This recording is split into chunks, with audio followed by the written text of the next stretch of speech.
Bonjour, salut chers téléspectateurs de Meta Coaching Télévision. C'est votre coach mental, le sophrologue Dr Gilus Elumba. Je suis heureux de vous retrouver aujourd'hui pour continuer nos sujets. Connais-toi toi-même. Aujourd'hui, vous allez encore vous découvrir, mais j'aimerais vous accompagner par un sujet intéressant qui est intitulé Comment sortir de l'envoûtement. Comment se libérer de la possession. Vous vous demandez, ah waouh, c'est un bon sujet, un grand sujet, oui. Je vais vous aider à comprendre comment sortir de l'envoûtement. Comment se libérer. En réalité, comment se faire sortir, parce que quelqu'un qui est envoûté, quelqu'un qui est possédé, c'est comme quelqu'un qui est en prison. C'est quelqu'un qui est dans une cage. Je ne dis pas que c'est impossible qu'il se libère. Mais parfois c'est difficile pour lui parce qu'il est déjà emprisonné.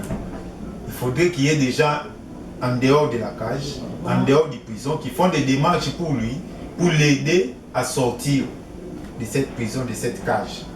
C'est ce que je vais vous apprendre parce que ça fait partie de mon travail, comment vous libérer de votre envoûtement, de la possession. Pour commencer, j'aimerais vous définir ce que c'est la possession, ce que c'est l'envoûtement. C'est un mot simple que beaucoup de gens connaissent, beaucoup de gens ont appris ça. Et moi, je vais vous le résumer. Un être, vous et moi, comme nous sommes là, nous sommes constitués de corps, âme, esprit. Vous avez un corps, une âme et un esprit. C'est ça la composition d'un être. Tout ce qui est en dehors de votre composition, qui vient s'ajouter, qui échappe au contrôle de votre esprit, dans votre corps, dans votre âme, même dans l'esprit lui-même, qui fonctionne en dehors de ces systèmes-là de fonctionnement normal de votre esprit, qui vient commander, diriger, jouer le rôle de l'esprit, jouer le rôle de votre esprit, soit en perturbant au niveau du corps, de l'âme ou de l'esprit, ou à l'entièreté. C'est ça une possession, c'est ça un envoûtement.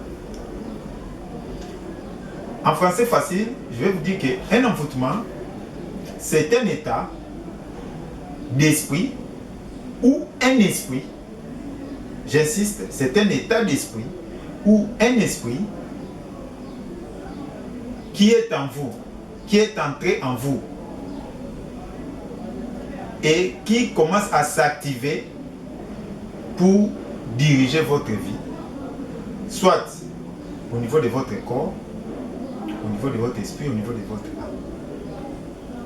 C'est ça qu'on appelle une possession. Soit un esprit maléfique, un esprit négatif, un démon, des démons, soit un état d'esprit. Nous, en termes techniques, nous appelons ça programme. C'est-à-dire que les démons peuvent être là, mais peuvent ne pas être là. Si le démon entre en vous, un esprit maléfique entre en vous pour vous posséder, pour vous diriger, pour vous commander, ça s'appelle la possession, l'envoûtement. Mais un esprit peut aussi laisser la commande, peut placer un virus, un programme négatif qui vous dirige, qui vous commande. Lui, il est à distance, il est en dehors. Et ça perturbe votre vie, ça perturbe votre être. Ça aussi, ça s'appelle envoûtement et possession. C'est-à-dire vous possédez un programme négatif. C'est comme votre disque, votre ordinateur a un virus. C'est très important, j'insiste. Ça peut être un esprit ou des esprits qui entrent en vous. Soit les programmes maléfiques des esprits mauvais qui entrent en vous, qui viennent vous perturber. Ça peut entrer volontairement ou involontairement. Ça peut entrer consciemment ou inconsciemment. Volontairement, oui, il y a des gens qui vont chercher des esprits. Il y a des gens qui vont chercher les programmes négatifs des esprits.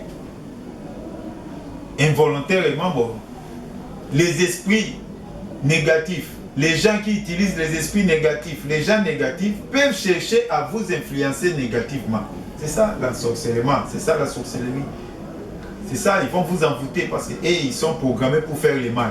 La Bible dit, les voleurs ne viennent que pour égorger, dérober et détruire. C'est qu'ils sont des experts en faire du mal, c'est qu'ils peuvent aussi vous posséder ou vous envoûter. Involontairement, vous n'avez pas demandé, mais ils sont habilités à faire ça.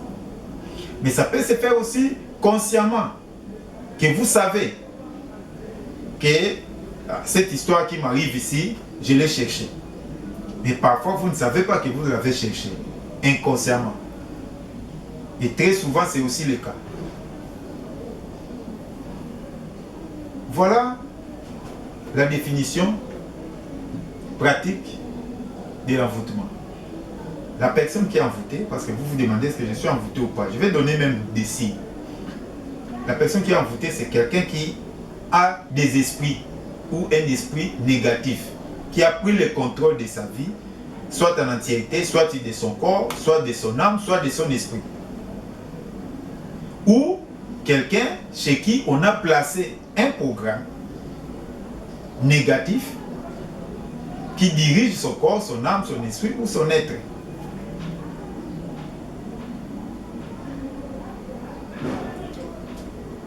Ce qui est important, c'est de savoir qu'il y a des contacts de la vie qui peuvent faciliter l'envoûtement ou la possession. C'est très important. Les personnes qui manipulent les esprits négatifs, chez qui parfois vous vous rendez volontairement ou inconsciemment, peuvent vous faire posséder des esprits. Parce que les esprits négatifs circulent sur cette terre. Ils n'ont pas où aller. Ils vont aller où? Ils sont ici. C'est pour ça que la Bible dit que si les démons sortent, ils vont déambuler. S'ils ne trouvent pas d'endroit, ils vont revenir. S'ils trouvent que c'est encore une maison vide, ils vont entrer. Ils vont même appeler d'autres démons plus puissants, 7 fois plus puissants. C'est que même chez les démons, il y a des degrés. Comme aussi chez les gens. Chez Dieu là-bas, les anges, il y a les anges, les archanges, les anges purs. C'est que les démons aussi ont des degrés. Si vous allez consulter des féticheurs, il y a des féticheurs qui utilisent des esprits négatifs. Les marabouts qui utilisent des esprits négatifs. Les médiums qui utilisent des esprits négatifs. Ils peuvent vous envoûter. Les voyants, les sorciers, les prophètes, les faux prophètes et les faux pasteurs. Ceux qui font la divination, l'ésotérisme, ce sont des personnes qui manipulent les esprits, qui peuvent soit vous envoûter avec des esprits, soit vous envoûter avec des programmes négatifs des esprits. Et demain, vous êtes parti peut-être chercher une solution, mais il donne à gauche, il retire à droite. Vous habillez Saint-Paul, en déshabillez Saint-Pierre. C'est très important de savoir que parfois nous les cherchons. Comment savoir que vous êtes envoûté? J'aimerais quand même vous donner quelques éléments d'indication pour vous donner une idée que non, là vous êtes possédé. Parce que comme j'ai dit, vous êtes en prison, parfois c'est pas facile. Il y a des gens qui sont en prison ne savent pas qu'il est en prison. C'est comme si les possédés, la plupart des gens ne savent même pas qu'ils sont possédés. Et moi je vais vous aider. Quelqu'un qui est possédé, comme il a un programme malveillant, c'est comme un virus dans un ordinateur. Il a des démons ou un démon qui dirige, qui prend le contrôle du bateau. Je commence par les corps. Les corps fonctionnent avec les 5 sens. C'est ça, les corps, la première chose, c'est les sensations. C'est ça le langage du corps. Voir, entendre, sentir, toucher, goûter. Parmi les signes, ça serait les signes sensoriels. Lorsque vous avez des programmes négatifs, vous allez commencer à voir des choses que les autres ne voient pas. Surtout négatif aussi, parce que ça fait peur, ça vous déstabilise. Vous allez commencer à voir. Vous allez commencer à entendre des voix. Des gens qui parlent contre vous. Des gens qui crient sur vous. Des gens qui complotent sur vous. J'ai dit ici, c'est la plupart des choses qui vont vous déstabiliser. C'est que vous allez commencer à entendre des voix. Des bruits. Des odeurs bizarres. Même des présences. Vous pouvez sentir, vous êtes seul, mais vous sentez comme s'il y a des gens autour de vous. C'est comme s'il y a des gens qui vous bloquent, qui vous poussent. c'est que d'abord les sensations anormales. Les présences, vous voyez des gens ou des choses, vous écoutez des bruits ou des sons, ou des messages bizarres qui vous déstabilisent, des odeurs bizarres alors que ça sent bon, vous sentez des odeurs bizarres, et vous sentez même des gens qui vous touchent, qui vous bougent. Et la conséquence c'est quoi? Vous allez commencer à faire des mouvements involontaires. Vous êtes là comme ça sans bouger, à un moment donné, votre pied bouge, votre main bouge, la tête il bouge comme ça alors que vous n'avez pas bougé. Si on vous demande, non, c'est comme si on m'a touché. Oui, ça, ce sont des signes de possession. Parce que la possession agit soit de l'intérieur, soit de l'extérieur. Je viens de le dire. Vous êtes télécommandé, téléguidé, c'est comme une marionnette. C'est qu'on peut vous bouger, vous tirer de gauche à droite. Les sensations. Voir, entendre, sentir, goûter. C'est que vous avez des odeurs bizarres. Les gens se plaignent. Si ce n'est pas vous qui le sentez, d'autres personnes sentent en vous une odeur bizarre. Tu t'es lavé, tu t'es parfumé, mais il y a une odeur là que tu dégages toujours qui ne va pas bien. Tu vois des gens là où il n'y en a pas, tu vois des choses, des animaux là où il n'y en a pas. Les médecins appellent ça hallucination. Et ils se limitent là, hallucination. Mais nous, les mentalistes, nous allons au-delà, parce que ce sont des programmes qu'on vous perturbe.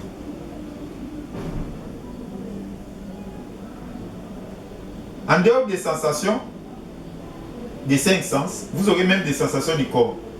Les sensations du corps, c'est quoi? Douleur, crampes, fourmillement, tremblement. Non significatif. Qui ne s'explique pas, qui ne se résout pas avec les médicaments. Inexpliqué. Vous avez pris des médicaments, on a fait des examens, on ne trouve rien. Il y a des douleurs, des crampes, des fourmillements, des tremblements. Non, ça ne s'arrête pas. Tu prends les médicaments, tu fais des examens, on ne trouve rien. Ça, c'est des effets des possessions, des désenvoûtements. C'est un programme malveillant qui travaille en vous. On ne va pas les voir au microscope, on ne va pas les voir au scanner, ni à l'échographie. Il n'y a pas un appareil dans un hôpital qui détecte les esprits. Il n'y en a pas. C'est ça l'avantage de connaître la vérité. Un être est composé de corps, âme, esprit. À l'hôpital, il n'y a aucun appareil pour détecter les esprits, ni même les troubles de l'âme. Et ils se contentent du corps, c'est normal. Moi-même, je suis médecin, je sais de quoi je parle. C'est pour cela que je suis allé au-delà, au lieu de rester examiner seulement le corps. Non, les possessions, les envoûtements, ça ne se voit pas à l'échographie. C'est même ce qui serait intéressant. Vous aurez des douleurs, des crampes, des fourmillements, des torsions. On va faire l'échographie, on va vous dire qu'il n'y a rien. On fait des examens de labo, on te dit encore s'il y a rien. Vous dépensez de l'argent, à la fin on vous dit qu'on n'a rien vu. Les médecins vont prescrire les médicaments, vous prenez, mais la douleur est là. Les sensations inexplicables, interminables, qui ne répondent pas aux médicaments. Avec des examens sans objet. Ça, c'est des signes de possession, d'envoûtement. Vous avez un programme malveillant, vous avez des démons.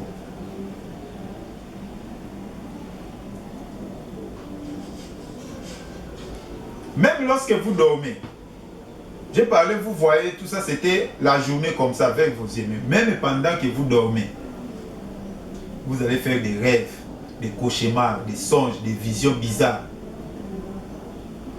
avec des présences nuisibles.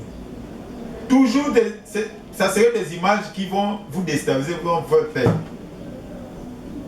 Soit vous rêvez même que vous êtes au cachot, arrêté. Vous êtes enfermé sous l'eau, dans le ventre d'un poisson, quelque part. C'est-à-dire, vous n'arrivez pas à vous libérer. Si vous rêvez ça, vous êtes en prison effectivement en esprit. Ce sont des signes d'envoûtement et des possessions.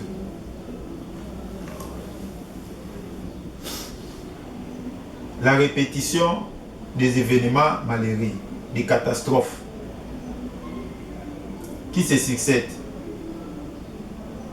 Dans votre bouche là, c'est la répétition de les malheurs ne viennent jamais seuls. Oui, justement, les gens, les malheurs ne viennent jamais seuls. En grande partie, ils sont déjà possédés.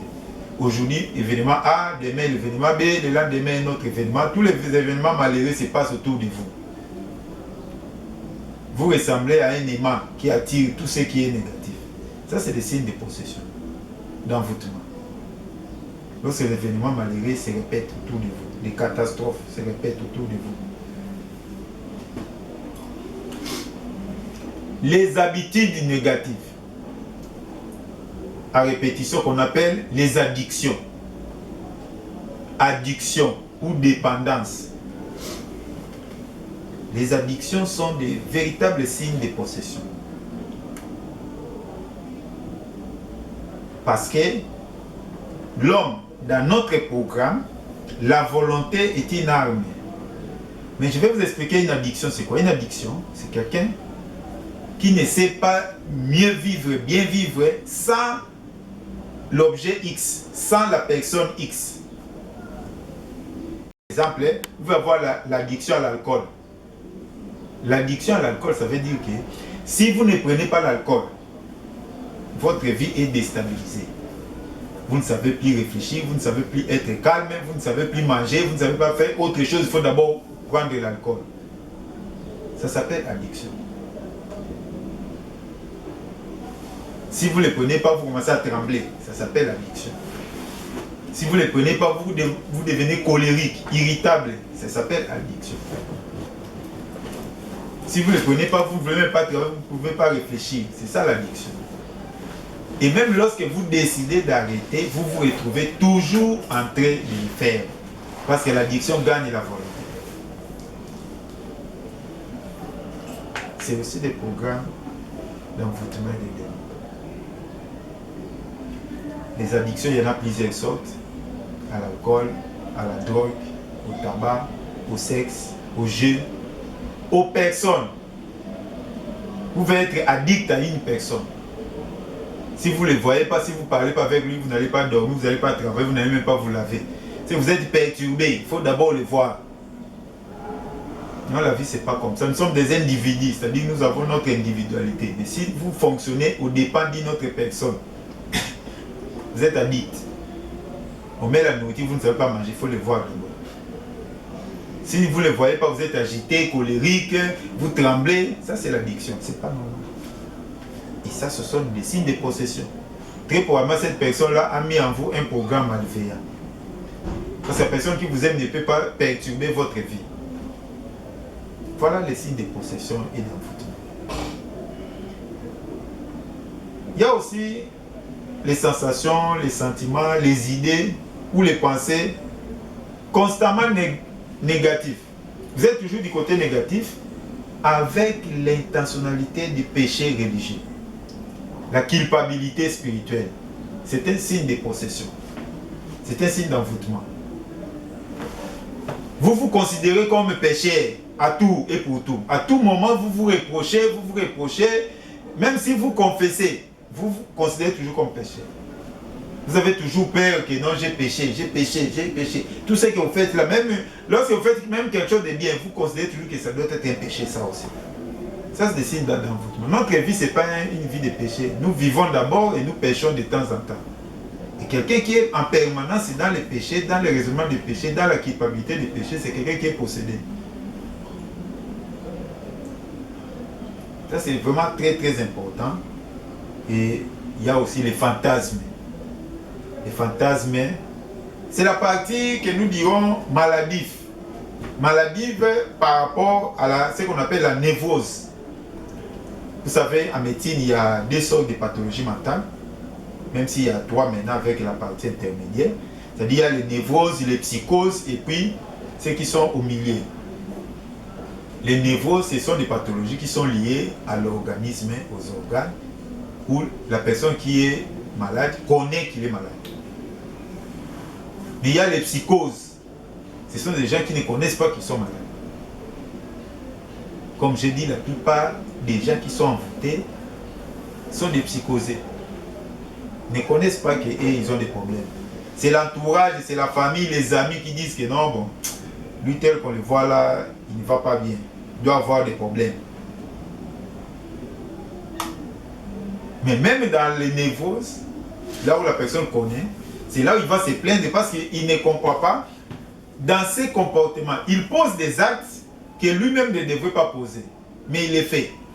Il parle des choses que lui-même ne devrait pas parler. Il les parle. Ça, c'est des signes d'envoûtement. Vous avez une commande intérieure. Quelqu'un parle à travers vous. Un esprit parle à travers vous. Il y a un programme qui vous pousse à parler. Vous pouvez même poser des actes. Taper quelqu'un, poignarder quelqu'un, tirer quelqu'un. C'est que l'envoûtement peut vous pousser à des comportements malveillants. Ça, c'est aussi des signes d'envoûtement. Voilà à peu près en résumé pour vous donner une idée qu'il y a des gens qui sont possédés. Il y a des gens qui sont envoûtés. Tout ce que vous faites dans la vie, normalement, ça devrait être vous. Mais ça peut être aussi quelqu'un d'autre. Ça peut être aussi un autre esprit. Ça aurait été mieux si c'était un ange, un esprit de Dieu. Ou Dieu lui-même, le Saint-Esprit. D'accord, moi j'aimerais même être envoûté par le Saint-Esprit, par Dieu lui-même ou bien par un ange. Mais l'envoûtement et la possession dont nous parlons, c'est de l'autre côté, du côté négatif. Posséder un esprit négatif ou des esprits négatifs. Posséder un programme négatif ou des programmes négatifs qui vous perturbent votre corps, âme, esprit ou en entièreté. Dans vos actions, dans vos comportements, dans votre langage, même dans les maladies. C'est ça. Je sais que maintenant que vous avez compris, chers téléspectateurs, mais vous vous demandez, mais maintenant qu'est-ce qu'il faut faire? Justement, je suis en train de vous dire que vous êtes en prison, vous êtes enchaîné. Pour sortir, il y a plusieurs possibilités.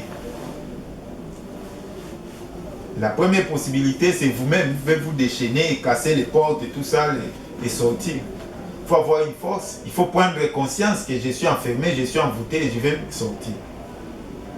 Imaginez la suite, c'est peut-être un peu difficile. Parce que si les démons ou les esprits sont parvenus à installer ces programmes, c'est que vous avez aussi des faiblesses. Et la force est là pour sortir de cet état. Je ne dis pas que c'est impossible, mais c'est peut-être difficile pour vous. Dans cet état-là. Prendre conscience, c'est déjà mieux parce que ça vous aide maintenant de crier secours, de demander de l'aide. Voilà la deuxième solution, qui est plus facile. C'est demander de l'aide. Vous pouvez demander de l'aide pour qu'on vienne vous libérer de la dépendance, de l'envoûtement, de la prison. Ça, c'est la méthode plus facile. C'est qui est même normal. Et vous allez demander de l'aide où? À qui? Vous n'allez pas demander. Suivez-moi très bien, chers téléspectateurs. Dans le monde d'esprit, dans la spiritualité, l'esprit fonctionne avec des principes contraires au corps, contraires à la physique. La physique, il dit, les charges de signes contraires s'attirent. En esprit, les charges de signes contraires se repoussent. C'est que vous ne pouvez pas gérer la possession, l'envoûtement, par un expert du négatif. Ça ne marche pas. Il va peut-être changer des modèles de démons. Il va changer des problèmes. Mais vous savez toujours dans les problèmes. C'est que dans les solutions, il ne faut pas aller chez les gens négatifs. Ceux qui manipulent les esprits négatifs. Il ne faut même pas y aller parce qu'ils vont vous ajouter d'autres esprits.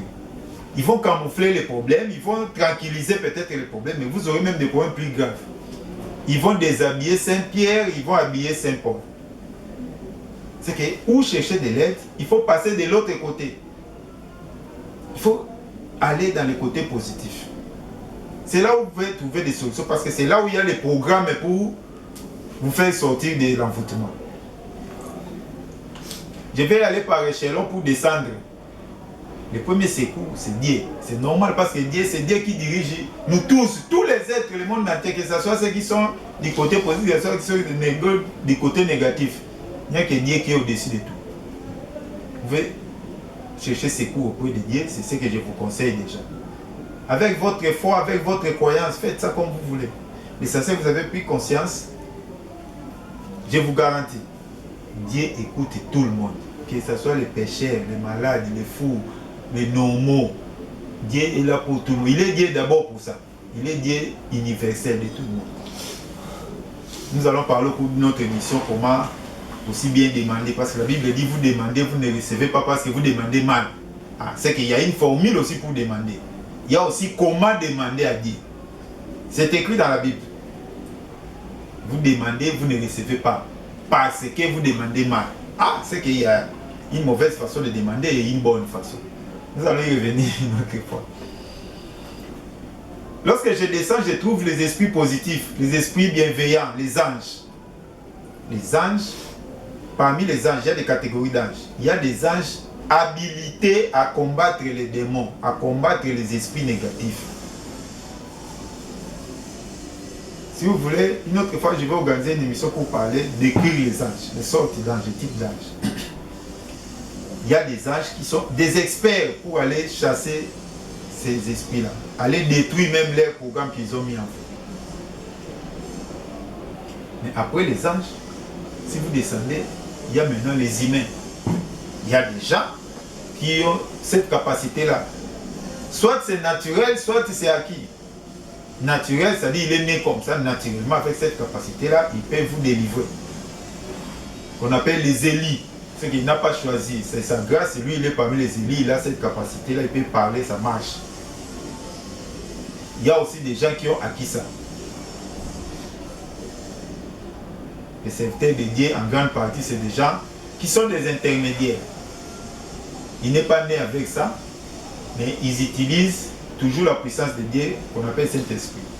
Mais il faut être prudent parce qu'il y a des serviteurs qui se prétendent être serviteurs de Dieu, pasteurs et consorts, qui sont de l'autre côté, qui utilisent des démons. C'est pour ça qu'il faut discerner. Hein. Ce n'est pas moi qui le dis, c'est la Bible. La Bible dit éprouvez les esprits. Il faut commencer par éprouver l'esprit de votre pasteur. Même du docteur Jésus, il faut commencer par éprouver mon esprit. La Bible dit éprouvez les esprits. Éprouvez les prophètes. Il ne faut pas tout accepter parce que quelqu'un prétend être prophète, il te dit des choses qu'il accepte. Non. Les démons aussi parlent. Le diable a dit à Jésus, il est écrit. Et c'était pas faux, hein, c'était vrai. Le vrai problème, c'était l'obéissance. Que Jésus puisse l'obéir. Mais ce qu'il disait là, il donnait des références avec adresse et coordonnées précises. Non. C'est pas parce que quelqu'un parle que vous croyez qu'il dit la... Non, les diables aussi parlent, les démons aussi parlent. Ils connaissent même la Bible plus que toi. Il faut être prudent avec tous ces pasteurs-là, prophètes qui prétendent parler de la part de Dieu. En grande partie, ils parlent de la part d'eux-mêmes et des démons. C'est qu'éprouver les esprits, c'est tout à fait naturel. N'ayez pas peur, vous avez ces droits-là. Même ce que je dis ici, vous pouvez éprouver ce que le docteur dit là. Ce n'est pas un démon qui parle, ou bien c'est lui-même. Est-ce que c'est l'esprit de Dieu ou c'est un ange? C'est tout à fait normal. Demandez même à Dieu. C'est tout à fait normal d'éprouver. Maintenant, il y a des experts, les gens qui ont acquis la connaissance et les techniques et les méthodes pour enlever quelqu'un dans l'envoûtement ou dans la possession. Comme moi qui vous parle, coach mental, hypnothérapeute. J'ai des techniques et des méthodes pour vous déprogrammer. Dans les techniques que nous utilisons, je vais les résumer, nous utilisons 3 étapes. La première étape, je vais donner une illustration pour que vous compreniez. C'est une maison qui a reçu une bombe, une grenade. La première chose, c'est aller identifier la bombe ou la grenade et l'extirper de la maison. On appelle déminage. La première chose, c'est ça qu'on fait. Regardez ce qui se passe en Ukraine. On envoie d'abord les démineurs aller enlever les bombes. C'est qu'aller enlever les négatifs. Soit enlever les démons, c'est ça le désenvoûtement. Soit aller enlever les programmes que les démons ont mis en vous. Nous on appelle ça la déprogrammation. Après, les démons peuvent partir. Les programmes peuvent être enlevés. Mais ils ont laissé des dégâts au niveau de votre corps, âme et esprit. Une maison qui a reçu une grenade, même si vous enlevez la grenade, vous enlevez la bombe, la maison est restée abîmée, fissurée. Il faut réparer. Ça, c'est la deuxième étape. Nous avons des techniques de réparation. Parce que même si les démons partent, ils ont laissé des dégâts là où ils étaient. Même si le programme est enlevé, mais ça a déjà perturbé votre vie. Il faut aller réparer. Après avoir réparé, j'ai dit ici, les démons, comme ils habitent ici, cette terre, ils habitent ici, sur ce monde, ils auront toujours tendance à revenir. Il faut maintenant installer les mesures de protection. Des boucliers anti-missiles. Nous avons des boucliers spirituels pour vous protéger, la protection. Voilà comment est-ce que moi je vais vous aider. Si vous vous sentez concerné que ce que je vis là fait partie de ce que le coach a dit, je crois que je suis en possession, je crois que je suis envoûté, consultez-moi. Mon numéro est affiché au bas de l'écran. Par WhatsApp, écrivez-moi, venez en consultation. Nous allons appliquer ces 3 étapes de technique. Après un entretien, nous allons programmer comment enlever la bombe dans votre vie, soit les démons, soit les programmes malveillants, comment réparer ce qu'ils ont causé comme dégâts dans votre corps, âme et esprit, et puis comment créer une protection, un bouclier mental, un bouclier psychologique pour qu'il n'entre plus, pour qu'il n'y ait plus accès aux programmes malveillants. C'est ce que vous mettez dans votre ordinateur, un antivirus. Voilà, dans le spirituel aussi il y a l'antivirus. Moi j'ai l'antivirus. Je sais comment vous déprogrammer et reprogrammer positivement. Voilà, je vous aime beaucoup. Je crois que chacun en a profité. Ce qui compte, c'est la solution. La vie, ce n'est pas le problème. La vie, c'est la solution.